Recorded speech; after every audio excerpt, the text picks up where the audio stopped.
When you consider doing machine learning on a distributed computing platform like Snowflake or Spark, you'll often see comparisons made to the popular scikit-learn Python package, which enables ML on a single machine.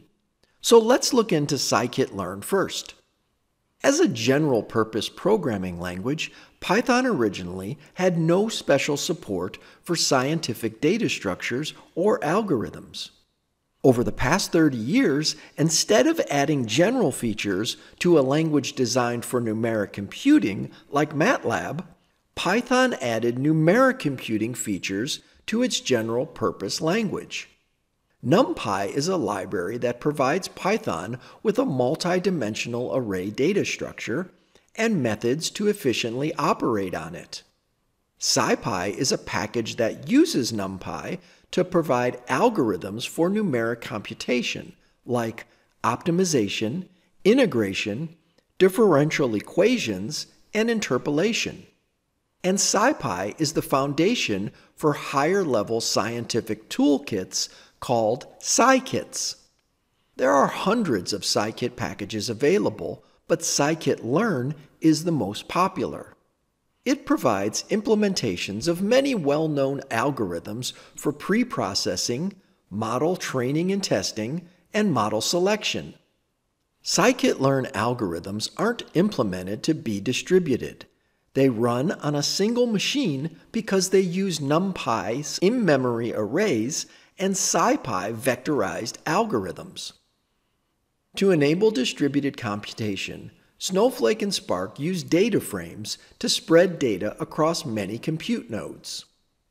But because scikit-learn's interface is so easy to use, it inspired the Snowpark ML and Spark ML APIs. The difference is that the distributed ML APIs were designed to work with data frames instead of NumPy arrays.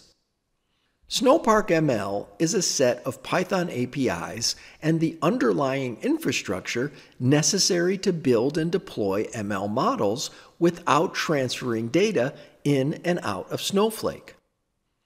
Before Snowflake released its ML library, you could build models by running a stored procedure on a beefed-up node. But now you can take advantage of parallel processing with Snowpark ML running natively on Snowflake data and without having to use stored procedures. Let's take a look at the components that make up an ML system and see how Snowflake enables each step in the process. First, we load data into Snowpark data frames and explore them visually in a Snowflake notebook using Streamlit chart elements. Make transformations by using data frame methods like joining tables and deriving new columns, and by using Snowpark ML feature engineering functions like scaling, normalization, and standardization. With Snowflake's new feature store, you can register new features, reuse existing features, and manage features with incremental update pipelines. We can train and test many models with different hyperparameters. With the new model registry, you can store your model's versions, metadata, metrics, and link to its independent variables via an integration with the feature store. In addition to managing your models with Snowflake, you can also deploy them onto Snowflake compute clusters as vectorized user-defined functions. Since everything runs on the Snowflake platform, you get all the benefits of Snowflake, like security, data governance, and scalable compute.